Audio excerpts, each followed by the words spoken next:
Olá, sejam todos muito bem-vindos a mais um podcast do Urologista Responde, um programa que a gente faz com muito carinho para levar informação de qualidade sobre saúde, seja masculina, seja feminina. Afinal de contas, a urologia ela não trata só, o público masculino. Então, nossa intenção aqui é que você fique bem informado e que você promova a sua saúde e evite ficar doente. E se ficar, saiba muito bem, conheça as possibilidades de como começa, como diagnóstico, como você percebe, isso acontecendo em você, os tratamentos. Então, são dicas, assim, maravilhosas, super didáticas, A nossa ideia aqui é passar para você que é paciente, nosso público aqui, obviamente, são todos muito bem-vindos, os médicos, mas a ideia é nessa linguagem mais clara, mais simples, né? Simples, exatamente. Essa é a nossa ideia. Então, nós estamos, inclusive, em outros canais, além desse aqui do YouTube, que você está assistindo agora. A gente tem Spotify, nós temos Amazon Music, Deezer e a gente tem também nossa página no Instagram. Então, aqui foi pensado para que você possa nos escutar no conforto, no horário em que você pode. Você coloca ali no carro, às vezes o Spotify vai ouvindo, ou então em outro app da sua melhor preferência. Tá certo? Quero agradecer também aqui ao Saúde Conecta, nossa empresa que apoia, é uma empresa de concierge médica, que trata e trabalha e atende toda a jornada do paciente, deixando o médico aí livre para fazer o que ele sabe muito bem fazer, que é atender. Hoje o nosso assunto vai ser um complemento, inclusive, de um outro episódio. Nós já falamos aqui, a gente falou da hiperplasia prostática benigna. Temos um episódio que só fala disso, então muito interessante, convido você para assistir. E hoje a gente quis trazer de forma mais específica os tratamentos. Então, assim, a gente sabe que ao passar dos anos, todos os homens, eles normalmente têm aumento de próstata. Uns não tem problema nenhum, outros, acaba tendo algumas consequências disso. Então, é importante que você fique aqui conosco para ouvir. E você, mulher, eu sempre digo, nós somos as que leva a informação, porque naturalmente o homem, ele é mais avesso a isso, Então, quero agradecer aqui. Tudo bem, doutor Augusto? Prazer estar aqui contigo. Oi, Dani, tudo bem? Novamente. Prazer é nosso, mais uma vez aí num episódio importante, Sim. Trazendo algumas informações de qualidade. A gente vai mostrar hoje também algumas fotos para ficar mais claro, mais interativo. Você gostou, episódio. Gostou de vez em quando dessa... a gente traz alguma coisa, Exatamente. Mais uma vez, sem Ricardo aqui, Uhum, e... sim.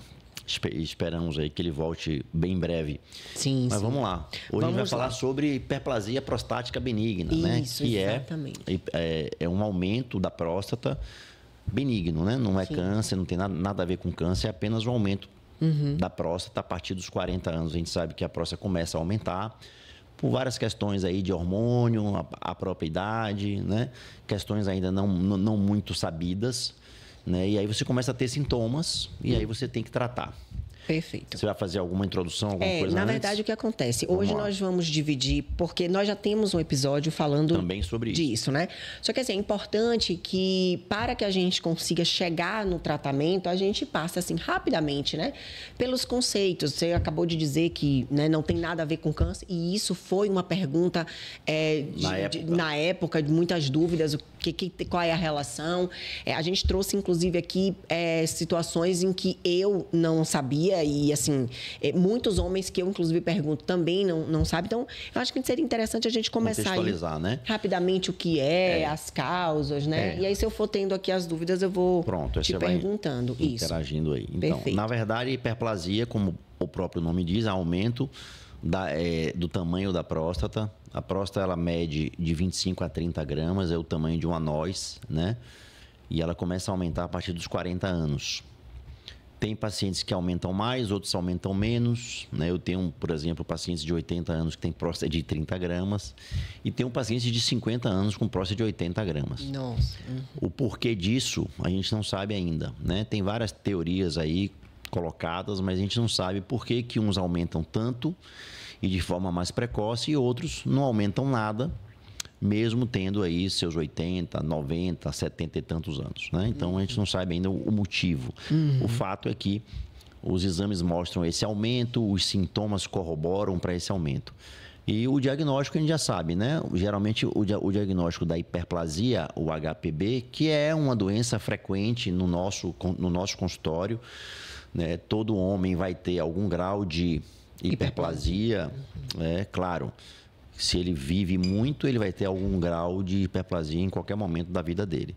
E os sintomas, basicamente, são sintomas urinários, né? Aqueles sintomas de dificuldade de esvaziamento e problemas também, sintomas de enchimento. Então, é aquele homem que geralmente estava bem ao passar da idade, né? Passou dos 45, 50 anos, ele começa a ter um jato de urina fraco, às vezes precisa fazer muita força para urinar. Às vezes ele tem um jato fino, começa a urinar gotejando, né? Pode sair sangue na urina, né? À noite ele começa a ir para o banheiro urinar 3, 4, 5 vezes. Porque não consegue esvaziar. Porque não consegue esvaziar, você tem um esvaziamento incompleto. Então o normal é você ir para o banheiro a cada 4 horas, 5 horas. Você começa a ir de meia em meia, de hora em hora, né? Então, à noite ele acorda muito para urinar. Você tem, às vezes, disúria, que é dor ao urinar, né? E isso tudo, então, são os sintomas que o homem apresenta com a hiperplasia prostática benigna, HPB, é a sigla dessa doença. E, claro, que com isso aí, com o tempo, ele vai tendo as complicações da hiperplasia, que são basicamente infecções de urina, sangramento e retenção de urina. Quando a gente fala retenção de urina, é você não conseguir urinar. É claro que isso pode ser progressivo, você começar a ter uma dificuldade, isso aí vai aumentando, e vai depois ter uma retenção aguda, que é você parar de urinar, começar a ter dor, a bexiga fica muito cheia, você não consegue esvaziar, você tem dor. Então, você tem que ir no pronto-socorro, passar uma sonda, seja a sonda de alívio, que é aquela que você passa, tira a urina e depois tira a sonda, ou aquela sonda de demora, onde você passa e deixa ela, para você trocar ela a cada 30 dias. Então, isso é uma urgência urológica, né? E é importante também pontuar que, assim, você entender onde fica a próstata, o que está próximo. Assim, eu sou uma mulher muito curiosa, então é importante porque, assim, tem gente, e eu já conversei com pessoas, que não tem noção de que a próstata fica próximo do canal, por exemplo, do esperma, que passa, que dá ejaculação, que fica próximo do canal, que permite com que a urina passe. Então, assim, quando você não tem essa noção, você acaba postergando de investigar algumas alterações que são importantes e que, inclusive, pode afetar uma situação de que você nunca imaginaria, né? Que é o caso, a gente fez um episódio há 15 dias atrás falando sobre a questão da disfunção e que a hiperplasia benigna prostática, ainda que não desenvolva uma coisa mais séria, ela pode, inclusive, ocasionar a disfunção erétil, correto? Então, existe uma relação, não existe uma causa direta. Sim, de isso. hiperplasia prostática com disfunção erétil. Sim. Né? Não é eu digo, uma por exemplo, causa. eu digo em relação ao tratamento. Então, se você precisar fazer um tratamento... Não, porque existe, claro, toda vez que faz o tratamento para o HPB, existe um percentual pequeno, mínimo, de você ter uma disfunção erétil. Existe, realmente existe, mas não se compara ao tratamento para um câncer de próstata, por exemplo. Né? Perfeito. Então, geralmente, para você fazer um tratamento, no caso aí, cirúrgico, para tratar uma hiperplasia prostática benigna, você tem aí um índice de disfunção que beira aí de 1 a 5%. Né? Já para o câncer, esse índice pode chegar a 50% a 60%. Então, existe essa grande diferença. E com os métodos mais novos, essa chance cai mais ainda. Entendeu? Que a gente vai falar lá na frente. Mas a gente pode Laeste, aí até projetar a primeira foto. A gente tem aí uma ideia anatômica, né?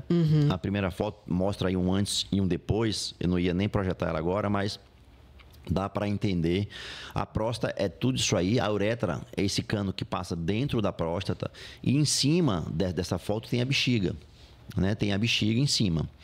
Então, aqui é um momento antes e depois da cirurgia que a gente vai voltar a projetar lá na frente. Mas, para vocês entenderem, a próstata é uma glândula onde ela tem, logo na frente dela aqui, desemboca os ductos ejaculatórios, né, onde trazem aí o líquido espermático, o líquido seminal, logo na frente dela, que fica próximo do esfíncter, que é uma estrutura que controla a continência urinária. Né? É uma referência para nós urologistas, quando formos fazer qualquer tipo de tratamento cirúrgico, você tem a referência desse esfíncter, para você não lesar esse esfíncter. Uma vez lesado, o paciente vai ficar incontinente. Então, a gente precisa ter essa referência anatômica e, geralmente, essa referência aí na foto não está representada, mas ela fica à frente da próstata. A próstata é essa glândula representada aí e por dentro da próstata passa a uretra. Né? Então, reparem que a urina passa por dentro da próstata, pela uretra e é jogada para o meio exterior, né? Para o meio externo. E na frente da próstata tem uma estrutura, não está aqui bem representada, que é o esfíncter, onde a gente costuma respeitar e não lesar no tratamento cirúrgico. Perfeito. Basicamente isso aí para contextualizar a anatomia. Se você quiser tirar foto, pode tirar foto e a gente vai continuar aqui. Perfeito, muito bom. Agora, assim, passando, a gente falou sobre o conceito, a gente falou sobre a causa, que na verdade a causa é multifatorial, né? Multifatorial. E a gente não sabe porque uns aumentam tanto, outros não aumentam nada. E isso a gente não sabe ainda. Existe um componente hormonal, genético, mas a gente ainda não sabe porque o paciente A aumenta tanto e o paciente B não aumenta nada. Aumenta. A gente precisa ainda descobrir isso. E aí a gente vai só pincelar aqui a questão do diagnóstico, doutor. Então, a gente sabe que tem alguns exames que são feitos para diagnosticar, como o toque retal, né? Para você fazer um diagnóstico mais preciso da hiperplasia, você geralmente você vai ter que fazer o toque retal a partir dos 45, 50 anos, né? É protocolo para o câncer de próstata. Então, geralmente nessa mesma idade, a gente faz o exame do toque retal, faz a dosagem do PSA e já aproveita, faz o exame do ultrassom da próstata, que é um exame fácil, barato, de fácil acesso. É claro que você também não vai fazer com qualquer... Né? Hoje você faz o ultrassom muito facilmente. Né? O ultrassom é o exame dinâmico, depende muito de quem faz o exame. Né? Eu já vi ultrassons que medem uma próstata grande que de repente você faz com outro colega, a próstata não está tão grande assim. Então depende muito do examinador. Ele precisa ter uma experiência nisso. Não é qualquer ultrassonografista que faz o exame de próstata, mesmo porque o ultrassom da próstata via abdominal é um exame difícil de fazer. Não é tão fácil, não é tão preciso. Porém, é um exame pouco invasivo, barato, rápido, indolor. Então, como triagem, é um exame interessantíssimo. Então, a gente pode, além de todos os exames que eu falei, do toque retal, dosagem de PSA, o sumário de urina, que é importante, traz algumas alterações importantes, você pode fazer exames de imagem, tipo o ultrassom, que é um exame de triagem. No ultrassom você vai ver principalmente o tamanho da próstata, se tem um lobo médio, que é um lobo que cresce para dentro da bexiga, fazendo um mecanismo de válvula para impedir a passagem da urina. Isso aí só se resolve com cirurgia, remédio não resolve isso. Você vê a condição da bexiga, porque a bexiga, como a gente falou antes, é uma estrutura, é um órgão que você é um reservatório de urina. Ela tem a função de reservar, de guardar aquela urina e de bombear a urina para fora. Então, na verdade, ela é um reservatório com um músculo importante que bombeia essa urina para fora. Então, pelo ultrassom, você vai ver como é que está essa urina. Se ela está com a parede mais grossa ou não, se nessa bexiga tem cálculos, tem divertículos, tem trabéculas, que são coisas que te dão indiretamente a noção, ou pelo menos a dica de que aquela bexiga está sofrendo para poder empurrar a urina contra uma estrutura que está aumentada, que é a próstata. Então, você consegue avaliar indiretamente a saúde, né, melhor dizendo, daquela bexiga. E aí, a partir daí, você faz todo aquele raciocínio diagnóstico e pensa num tratamento. Além disso, você pode também fazer um exame que é muito assim da nossa área, que é a urofluxometria. É um exame também fácil, rápido, você basta ter o aparelho no consultório, o paciente enche a bexiga, urina e vai desenhar um gráfico. Esse gráfico vai mostrar o fluxo dessa urina, a velocidade, o tempo que leva para esvaziar. Então, é um exame que também traz como é feita a micção do paciente, né? Naquele momento. Então, é um exame rápido, tranquilo de fazer. E se você tiver dúvida ou tiver uma suspeita, por exemplo, de câncer, você pode lançar mão da ressonância da próstata. Então, a ressonância é um exame mais específico, ela realmente é mais difícil de você errar o tamanho da próstata e você mostra coisas tipo algumas lesões específicas de câncer ou suspeitas de câncer. Você tem a classificação do PIRADS para você dizer se aquela lesão é suspeita ou não. Então, já te traz mais informações. Então, feito todo esse diagnóstico, você vai partir para o tratamento, que eu acho que é o nosso foco aí principal do episódio de hoje. Perfeito. Não é isso? Exatamente. Então, assim, eu ia te perguntar em que momento a cirurgia passa a ser opção, mas eu acho que a gente entra agora...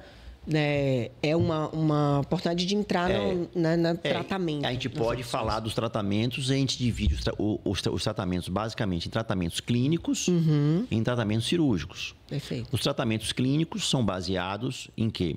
Em medicamentos, né? Então, existem medicamentos já sabidos, já estudados, já patenteados, registrados, que são, assim, universalmente conhecidos, onde a gente prescreve. Esses medicamentos podem ser também manipulados, né? Mas eu prefiro usar os medicamentos já registrados que você compra na farmácia. Então, você tem várias classes de medicamentos que você usa, primeiro para relaxar a musculatura da próstata, né? E dar uma melhor qualidade na micção. Né? Então, aqueles pacientes que têm sintomas, vai usar essas medicações e vai dar uma melhor qualidade na micção dele. Ele vai urinar com jato mais forte, mais grosso, vai deixar de urinar tanto à noite, não vai ter dor, vai ter menos sangramento. Alguns medicamentos mais novos, quando você usa as drogas combinadas, porque você pode usar a droga sozinha ou você pode usar combinada com outra. Quando você usa as drogas combinadas, ele tem o poder de pelo menos evitar que a próstata cresça por um tempo, ou até diminuir o tamanho, 10%, 15% do tamanho daquela próstata, né? E evitando a progressão dessa doença.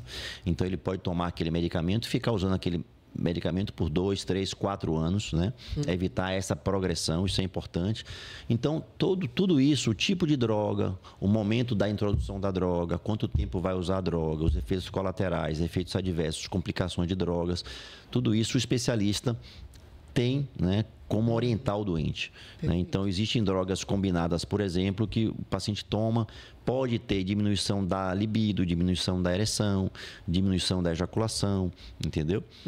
Então, isso aí tudo é avisado ao paciente. Se isso acontece, a gente muda a medicação, volta para uma droga, uma monoterapia, uma droga única, deixa de usar a droga combinada e aí faz essas... Né, e tudo vai depender também da resposta, né? Da resposta que o paciente vai trazer. Apresenta. Então, apresentou a resposta, você mantém, você tira, você... Então, isso seria a primeira linha de tratamento. A gente não costuma indicar cirurgia de cara sem usar primeiro o tratamento clínico. Né? Ainda mais hoje que você tem medicamentos bem potentes, com efeitos colaterais pequenos. Então, a gente tenta usar primeiro o tratamento clínico. É claro que existem casos, por exemplo, próstatas muito grandes, próstatas com lobo médio grandes, ou que já existem um lobo médio proeminente, que a gente sabe que não vai resolver, né? Pacientes que já usaram sonda, que já estão usando sonda para resolver a retenção, que já fizeram uso da medicação, ou seja, falência da medicação clínica, você já usou, mesmo assim, ele parou na sonda. Então, esse paciente não tem indicação de retomar o tratamento clínico, ele já teve uma falência do tratamento clínico. Aí a gente propõe o tratamento cirúrgico. E aí entra, falando do tratamento cirúrgico em si, entra uma série de opções, né? Uma série, parece aí um cardápio. É um cardápio, né? Um cardápio daqueles restaurantes que tem várias opções, né? Você fica perdido. O que é importante, porque cada paciente assim, leva em consideração a questão de condição financeira, porque... Né, acesso, né? Comorbidades, idade, tudo isso. Então, assim... Aí entra uma coisa que, assim, eu sempre tenho que falar isso, a questão das redes sociais, né? Às vezes a empresa, a indústria ou mesmo alguns profissionais querem vender uma técnica porque é a técnica que ele domina, é a técnica que ele está estudando, é a técnica que ele está investindo. Então, resultado, ele vende aquela técnica como sendo a melhor técnica. E, na verdade, a gente sabe que não é assim. Né? A gente sabe que para cada paciente você tem uma realidade diferente e você tem uma técnica ideal para ele. Então, você abre esse cardápio, esse leque de opções e você vai dizer, olha, para seu caso... A técnica ideal é essa. Às vezes ele tem até mais de uma opção, né? Tem. Fazer uma aberta, uma robótica, isso, né, que a gente vai falar. Tem mais de uma opção. Exato. E outra coisa que está acontecendo muito é que às vezes os pacientes chegam no consultório já com a técnica definida. Doutor, eu quero fazer a cirurgia de resumo. Aí você fala assim, poxa, mas deixa eu ver seus exames. Aí você vai ver os exames dele, vai ver o caso dele, vai dizer assim, ó, para o seu caso, a técnica de resumo não é apropriada. A gente vai falar logo na frente o que é o resumo. Então, a técnica melhor para você é outra, é essa. Aí você explica a técnica. E às vezes ele sai convencido, às vezes ele não sai. Né? Porque quer fazer aquela técnica, porque viu falando. Às vezes aquele vídeo impactou muito ele. Ele acha que é uma técnica ideal, que tem poucas complicações. Então, a gente tem todo esse trabalho aí de convencimento e saber que existe cada técnica... tem, assim, um paciente ideal. Né? A gente tem que dominar todas as técnicas, apresentar todas as técnicas, porque cada um responde melhor com a técnica X, por exemplo. Sim. Então, você vai apresentar isso aí para ele. Perfeito. Hoje, atualmente, com o avanço da tecnologia, a gente tem técnicas que são muito menos invasivas, com a recuperação muito boa e com efeitos colaterais também bastante reduzido. Então, acho que seria interessante a gente entrar agora nesse... A gente falou da parte medicamentosa, a gente falou a parte clínica, né? E agora a gente entra aí nas cirúrgicas e a gente agora vai destrinchar quais são essas opções, né? E aí ficou muito claro aqui que é importante você que está nos ouvindo, nos assistindo, entender que, e o doutor Augusto sempre fala isso, vai um médico, não se sentiu tão seguro, porque existe também aquele que assim, eu vou nesse porque foi indicado, porque é médico da família. Aí é diferente. É diferente. Ele foi referenciado. Exatamente. Mas se isso não acontecer, é muito importante que você vá pedir uma segunda opinião e entenda que nós, né, pacientes e que não somos da área médica, às vezes a gente vê uma opção e entende errado. Eu sempre costumo perguntar quando eu vou, às vezes, nas consultas, doutor, deixa eu ver se eu entendi. Você falou isso. Porque, às vezes, o médico fala, achou que te explicou e você realmente não entendeu. Ou entendeu de forma, às vezes, errada. E toma até uma decisão que pode prejudicar. Alguns médicos vão fazer, você vai assinar termo de consentimento e se o problema acontecer, vai ficar com você, né? E outros médicos falam assim, deixa eu te falar, para esse caso... é esse, fora disso eu não faço a cirurgia, porque ele entende a complexidade que pode acontecer. Né, exatamente. Então aí, falando isso, dos tipos de técnicas cirúrgicas, com a tecnologia avançando, a gente começou a ter várias técnicas que, na minha residência, por exemplo, a gente só tinha poucas opções. Hoje você tem várias. Então, nós temos inicialmente as técnicas minimamente invasivas, né? Chamados de MISTs, MISTs, que são técnicas minimamente invasivas, onde você coloca aí as opções, por exemplo, do Aquablation, que é uma técnica que não tem no Brasil, só nos Estados Unidos, não chegou por aqui ainda. Você coloca o Rezum, né, que é uma técnica que já tem aqui, a gente já vem fazendo. Você coloca também o Urolift, que é uma outra técnica que a gente já vem fazendo, né, e... basicamente essas que a gente tem feito são as técnicas minimamente minimamente invasivas. Tem o iTind também, que é uma outra técnica que no Brasil já faz. Então, como é que funciona essas técnicas? Aí a gente pode trazer até cenários diferentes para a gente poder contextualizar e as pessoas entenderem melhor. Então, vamos supor que a gente tenha um paciente jovem que não tem prole constituída, mas que tem, né, por exemplo, um paciente de 45 anos, 50 anos, que tem uma próstata relativamente crescida, né, de 50 gramas, por exemplo, e que aquilo esteja trazendo sintomas para ele. Mas ele não tem filhos. Ele resolveu, né, casar mais tarde, não teve filhos, enfim, está com uma esposa nova e quer ter filhos. Então, claro que esse caso você precisa pensar numa técnica que ele não tenha a ejaculação retrógrada, que é aquilo que a gente já falou em outros episódios, onde você ejacula para dentro da bexiga. E se você tiver isso, você não vai conseguir engravidar sua parceira. Então, você tem que pensar numa técnica minimamente invasiva, pode ser uma dessas 3, porque o aquablation você não tem aqui, onde você vai diminuir a próstata, melhorar sintomas e qualidade de vida, e ele não vai perder a possibilidade de engravidar. Ele não vai perder a sua fertilidade. Sim. Ele precisa ter a prole dele constituída, ele não vai perder essa questão da...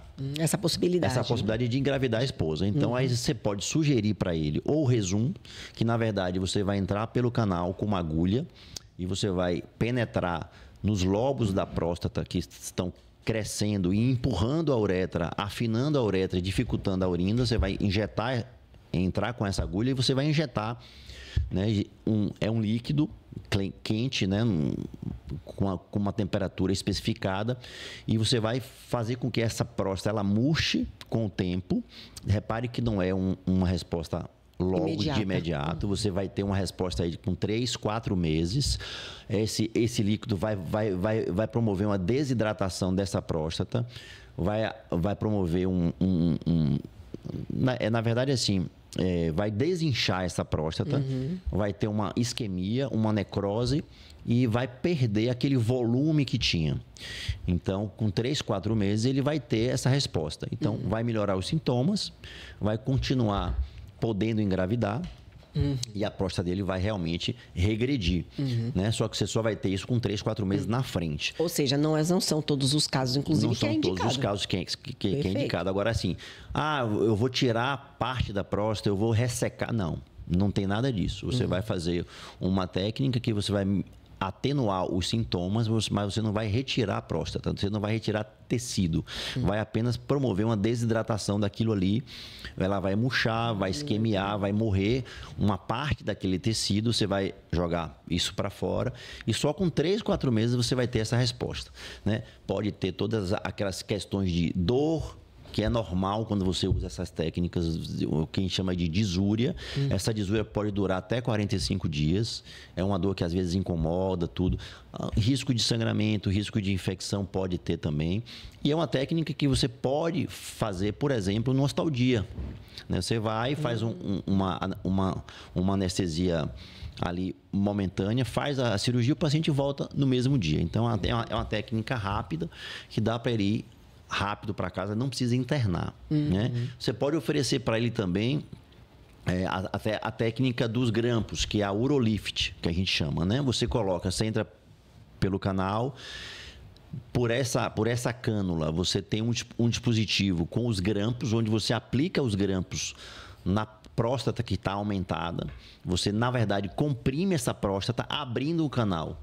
É como se fossem presilhas, né? Onde você bota e aí aperta, vai condensar aquele tecido e você vai deixar o canal aberto.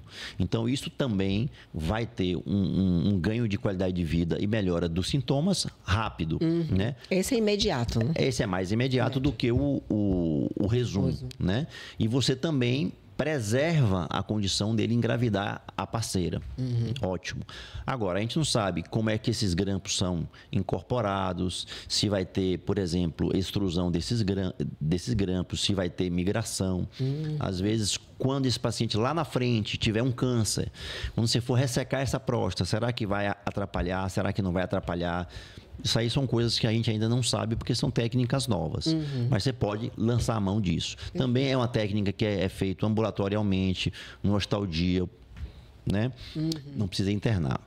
Agora, se você tem um outro cenário, um paciente já de meia idade, 60 anos, 55 anos, com prole já constituída, com uma próstata de 50 a 80 gramas, você pode lançar mão ou da ressecção transuretral, que é chamada a famosa RTU de próstata, e a gente pode ver aí, tem uma foto, a gente pode apresentar a primeira foto de novo, Laerte, aí, aquela primeira que a gente apresentou, a gente pode voltar a apresentar ela? Pronto, então, essa foto primeira aqui, ó, você tem uma próstata, repare que o ressectoscópio é esse aparelho que a gente coloca, né, no meio, e você vai raspando a próstata, ó. Repare que você tem aqui 3 fotos nessa sequência. A foto 1 é você introduzindo esse aparelho.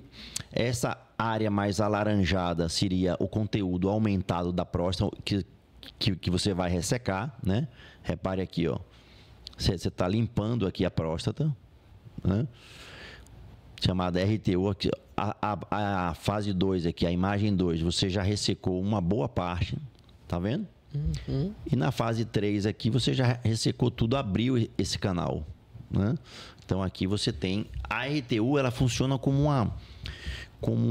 uma alça, onde você vai raspando a próstata de dentro para fora. Imagine uma maçã que a gente dá para a criança, a gente vai raspando com a colher, sim, de dentro para fora, e vai afundando ali, né?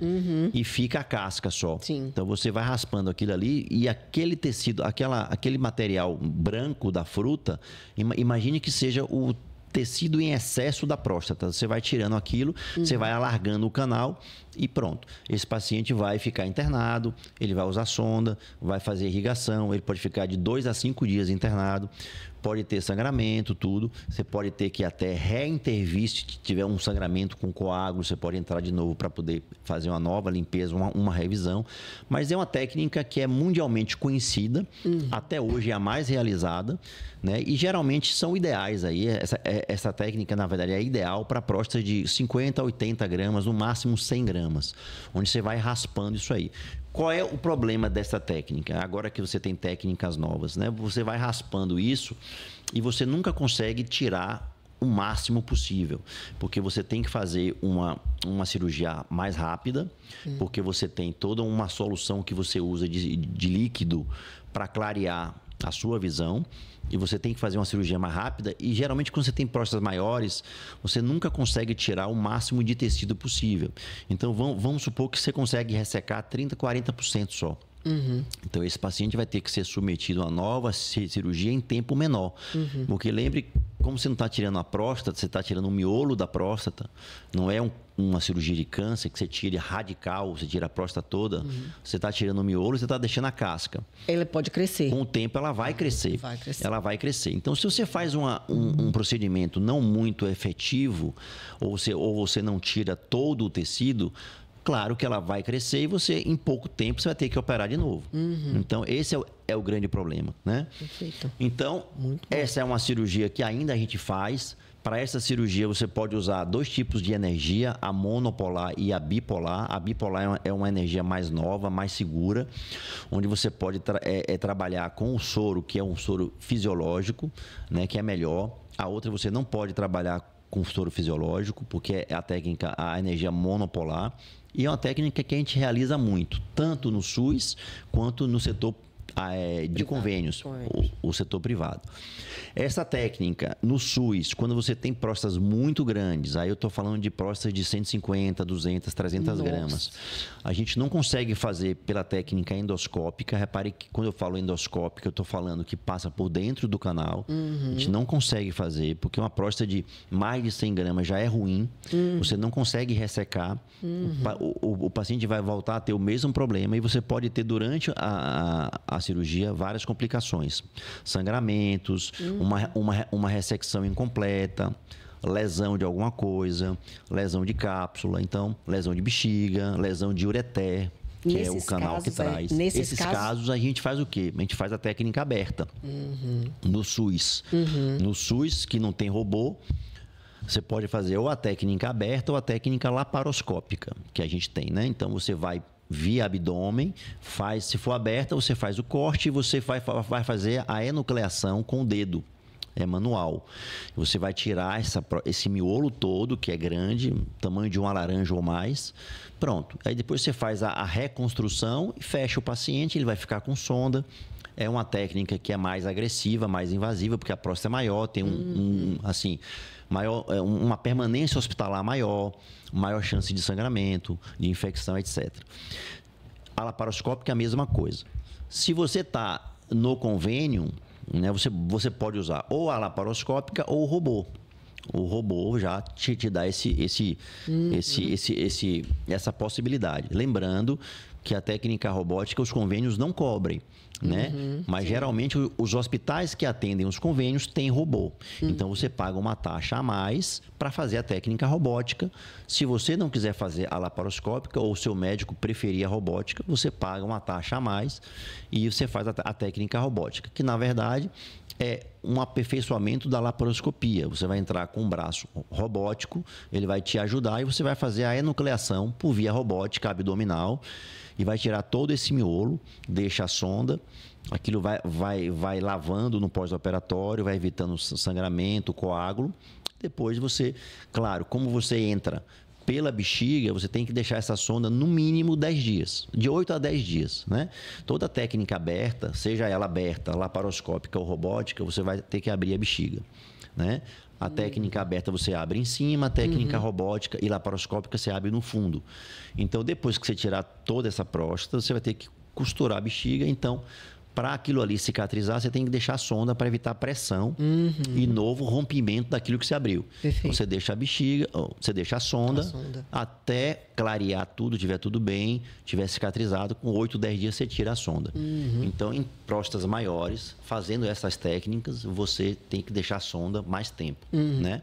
Agora, falando das novas técnicas hoje, que são as técnicas chamadas de enucleação da próstata.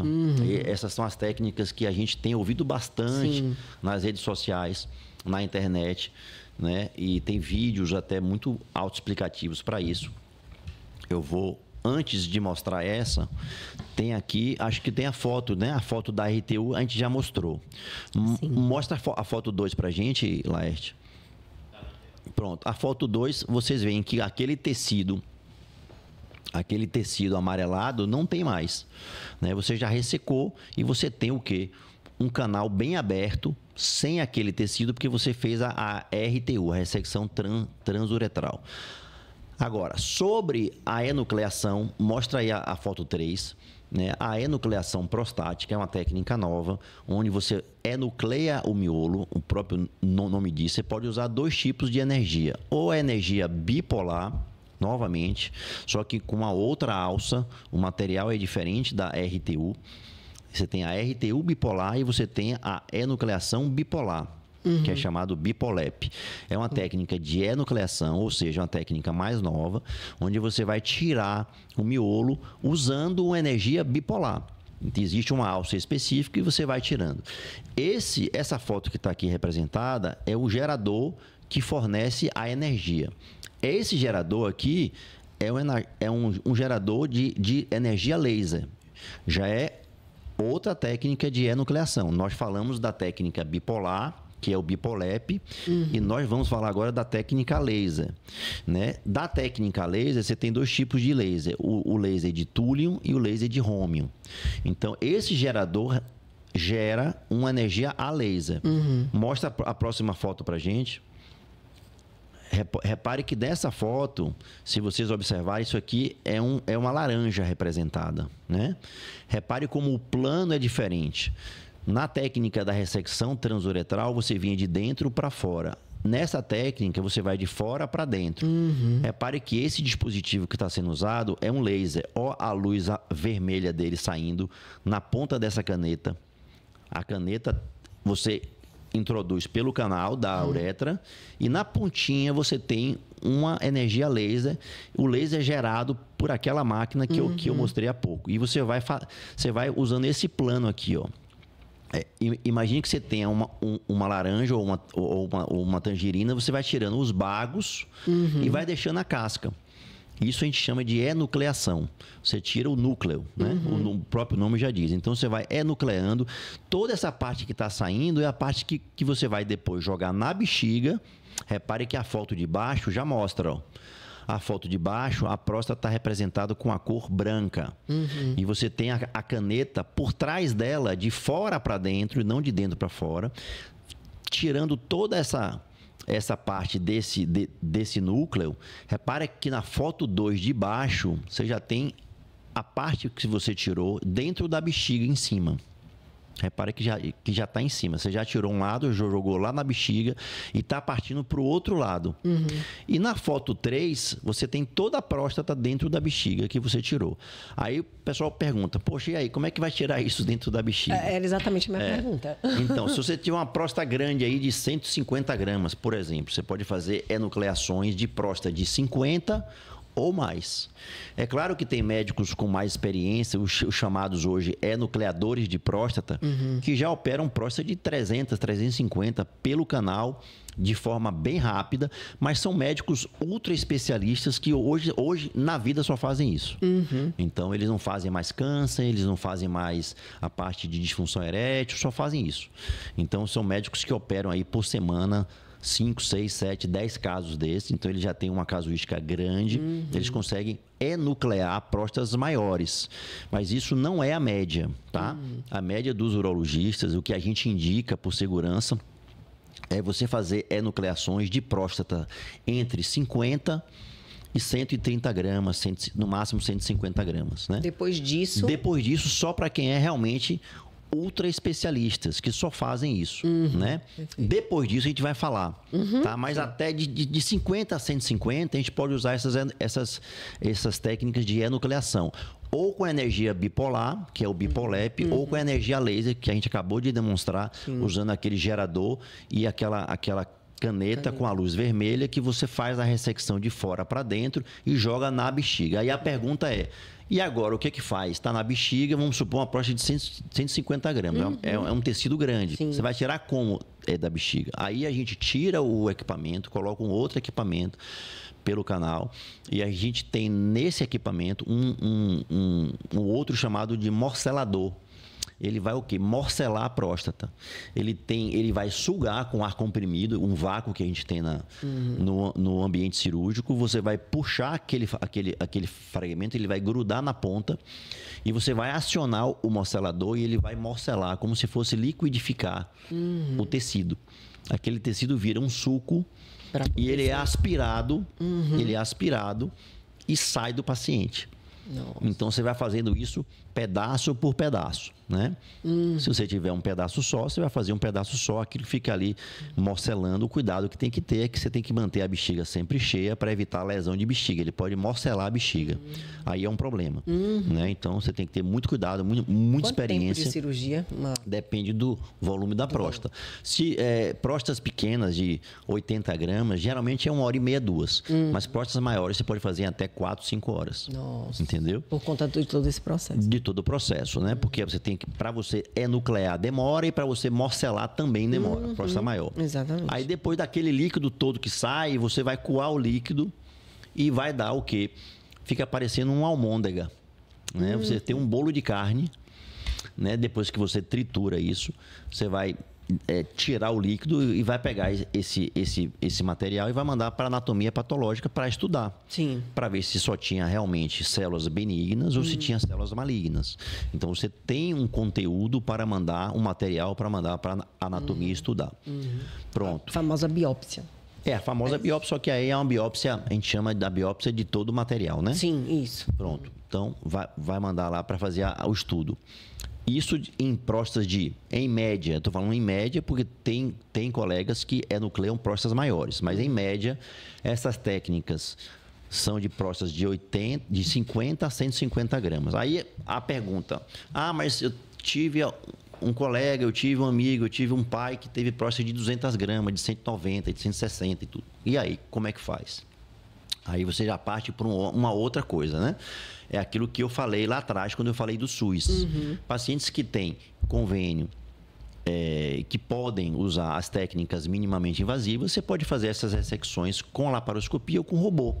Aquilo que eu falei lá atrás. Sim. Próstatas maiores, você pode usar a laparoscopia e o robô. Só que o único problema é que você vai ter que entrar no abdômen, abrir a bexiga, tirar e depois fechar a bexiga e deixar a sonda por mais tempo. A diferença é isso. Quem consegue nuclear essas próstatas grandes pelo canal, a sonda não fica muito tempo. Acabou, parou de sangrar, 2 dias você tira a sonda e vai embora. Mas quem consegue nuclear. Não são todos os urologistas que conseguem nuclear próstatas de 200, de 250 gramas. Ah, mas eu consigo. Sim, você consegue, mas você leva quanto tempo? Se você levar 10 horas, não vale a pena. Porque você vai ficar com um material dentro do canal muito tempo. Isso causa uma isquemia no canal, causa dor e pode dar problemas no pós-operatório. Ah, eu faço em 3 horas. Poxa, então beleza. Se eu faço em 3 horas, é melhor fazer pelo canal uma enucleação do que fazer via robótica, né? Que você vai levar ali umas 3 a 4 horas, mas você não fica com o aparelho muito tempo no canal. Uma coisa é você fazer em 3 horas, outra coisa é você fazer em 10. Isso tudo vai depender do material que você tem na mão, da experiência do urologista, da casuística do urologista, tudo isso. Não, que é perfeito assim, que é o que é importante. A robótica, ela é muito boa, mas não necessariamente para todos os casos. Exato, para todos os casos. Então, essa ideia de que eu vi alguém falar que fez e foi bom, cuidado, porque você precisa avaliar cada caso. Isso. Assim, não adianta, é ótimo que você fique 2 dias com sonda, porque de fato eu acho que isso é o maior, assim, né? Eu não diria problema, mas é o desconforto. É o incômodo, né? O incômodo do paciente depois da cirurgia. Então, e aí tem muita gente também, Nani, você falou assim, doutor, eu vi que meu primo fez uma cirurgia robótica. Aí vem para mim querendo fazer uma robótica com hiperplasia. Aí você vai ver os exames que tem lá. Próstata de 75 gramas. Não precisa fazer uma robótica. Primeiro, você vai pagar mais caro por uma técnica que você pode fazer até com RTU, né? Ou até mesmo, melhor ainda, com uma enucleação a laser, onde você vai pagar menos, ou às vezes não vai nem pagar, o convênio cobre. E você vai ter um tempo de sonda, um tempo de uretra, ou seja, o material dentro da uretra menor. E você vai tirar a sonda com menos tempo. Entendeu? Entendi. Diferente de uma robótica. Ah, doutor, eu tenho uma próstata de 200 gramas. Aí, tudo bem. Aí a robótica já se aplica. Perfeito. Você faz uma cirurgia mais invasiva um pouco, mas você vai tirar a próstata com segurança. Agora, você vai ter que ficar com a sonda mais tempo. Né? Sim. Vai pagar um pouquinho mais caro, mas a tecnologia robótica é uma tecnologia bem moderna, ainda muito nova, né? E para esse tipo de próstata vai muito bem. Então, assim, é o que Daniela falou. Para cada caso você tem uma indicação e uma técnica ideal. Então, você tem que discutir isso, né? Isso aí é uma coisa compartilhada. Você tem que, diante dos seus exames, do seu diagnóstico, discutir com o seu especialista e saber qual é a técnica que você vai utilizar. Sim, perfeito. Basicamente é isso. Perfeito. E aí está a importância da gente fazer, né, esse programa justamente para poder levar essa informação. E eu repito mais uma vez, o paciente que ele entende minimamente, né, que ele tem a noção do que está acontecendo com ele, as possibilidades de tratamento, ajuda muito nesse planejamento, porque assim, não deixa de ser um planejamento. Então, quais são as minhas possibilidades, quais são ali os efeitos, as consequências, e aí o paciente ele pode escolher, né, e se sentir à vontade, né, e já saber, inclusive, o que vai esperar ele, porque ainda tem isso. O pós-operatório, muitas vezes, o paciente que está acompanhado de alguém, aí o acompanhante é quem entende tudo, né? O paciente não entende e aí o pós-operatório ele começa a ter problema. Ele começa, na verdade não é problema, são causas normais que se esperam. Uma sonda ficar um tempo, sangramento, obstrução de sangramento, a dor da própria sonda que o paciente nunca usou, exatamente. Incomoda, Nossa, entendeu? tem paciente que, eu quero tirar tal dia, não estou aguentando mais. E aí, assim, ok, assim, tem as complicações, você vai suportar essas complicações, porque depois que você tira a sonda para você colocar colocar de novo numa situação assim, eu acredito que é muito mais sofrido para o paciente. É mais sofrido. A gente evita ficar manipulando a sonda, entendeu? Sim. Mas tudo isso tem que ser ajustado no pré e no pós-operatório. Então, o médico tem que ter toda uma equipe que trabalhe aí, falando também do saúde do Saúde Conecta, que é uma equipe que a gente tem trabalhado já tem mais ou menos uns 8 a 10 meses, né? Que faz toda essa parte de backup, né? de backstage, na verdade, né? Que fica por trás de nós, dando todo o suporte e a atenção que o paciente merece. Então, faz a ligação, conversa com o paciente, tira as dúvidas que pode tirar, enviam as cartilhas de pré-operatório e de pós-operatório. E se o paciente continuar com dúvidas, elas acionam a gente e a gente entra nesse circuito. Mesmo porque, como a gente é cirurgião, muitas vezes o paciente liga, manda mensagem, a gente não consegue responder a tempo. Ou a um tempo que ele acha interessante para ele. Né? Você está operando, você está atendendo, você está fazendo uma visita no pós-operatório, está numa urgência ou numa emergência, ou está se deslocando, então é difícil. Então, a nossa equipe e o Saúde Conecta tem feito isso com muito primor, faz toda essa atenção ao paciente, então deixa ele mais tranquilo e ele tem um canal à disposição dele, né, 24 horas ali, para tirar qualquer tipo de dúvida. E isso é bastante importante. Isso é fundamental.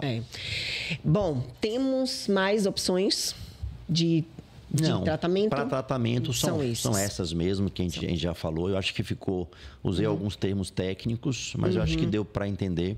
Sim. As fotos também ajudaram um pouco. Sim. Mas inclusive, se vocês tiverem mais dúvidas, a gente tem os nossos canais, né? Tem o Instagram do Urologista Responde, lá pode mandar o direct pra gente, que a gente prontamente vai em busca das respostas e encaminha para vocês. E tem também os nossos, né, pessoais, pessoais, tanto o meu quanto o de Ricardo. Sim, perfeito. O meu Instagram é Augusto Modesto, aliás...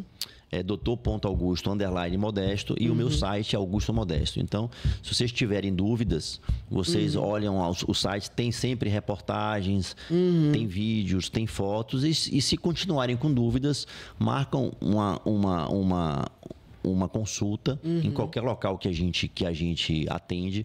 O próprio Saúde Conecta é responsável por essa marcação de consultas, né? Você escolhe o horário, o dia, o local e a gente lá, em loco, presencialmente, a gente tira todas as suas dúvidas, mostra fotos, mostra vídeo, tem todo um consentimento também que você vai ter que assinar para fazer qualquer procedimento cirúrgico. Então, em cima desse consentimento, a gente pode tirar todas as suas dúvidas. Perfeito.